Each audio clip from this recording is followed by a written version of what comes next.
we're going to be talking homeschooling. Now, this stems from news this week that Education Minister David Eggen abruptly cancelled accreditation and funding for the largest homeschool association in Alberta. Is that right? Largest private one. Largest private one, true. After some apparent fiscal anomalies. So back in 2014, when the PCs were still in power, the bean counters at Alberta Education noticed that some of the practices going on at Trinity Christian were allegedly not quite following the rule. They found some things that concerned them enough to call the RCMP and call the Canada Revenue Agency. So what they supposedly found were incidences where employees and board members were double dipping. So you can claim what's called a per diem if you go travel for work, and at the same time they would be filing the expenses. So getting paid twice for the same trip, basically for hotels or meals, allegedly.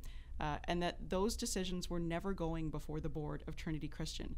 Now, this Wisdom Homeschooling, the contractor, they have no relationship with the Alberta government. They're a private business, and they were making all the decisions, yet Trinity Christian is the only one that has the authority to determine and check up on how that money is spent. So there are more allegations too. I mean, one of them that is quite serious is that they were basically, shades of Mike Duffy, renting back space from themselves at hugely inflated rates, far above market value for what real estate goes for in Derwent, Alberta. And there's an allegation too, because money is supposed to flow back to the homeschooling parents so that the parents have resources to buy books and videos and what have you. So the allegation is that they had retained almost $1 million in funding that was supposed to have flown to the parents, to the kids, that never went to the parents and the kids, that they were holding back almost $1 million in cash reserve. And meantime, there are allegations that money was, the monies were then used for personal expenses, whether that was for liquor or for presents, or the one that I think made a lot of people sit up and take notice is for family funeral expenses, which are things that education, public tax dollars are not supposed to do. So Wisdom Homeschooling, I've got to say, I did like this line in their response to that, which was called the allegations partial truths amounting to calumny. I had to look that up. I've never heard that word being calumny. used. Base calumny. I mean, it means defamation. Yes. It's quite an amazing word.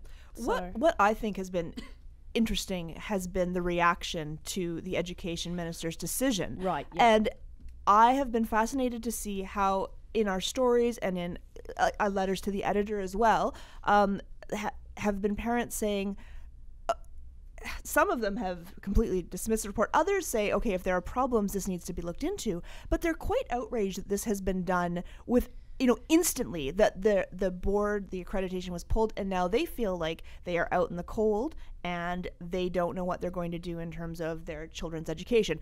I support the parents' right to homeschool. People homeschool in this province for a whole variety of reasons, not just for religious reasons.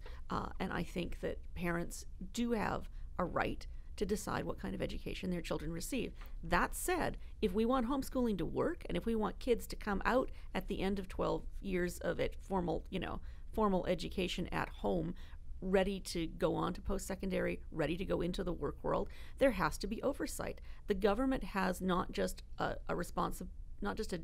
right, but a duty to make sure that a board that provides homeschooling services is actually providing those services. And, when I see parents saying, this is an outrage, our rights are being affected. No. The government is protecting your rights.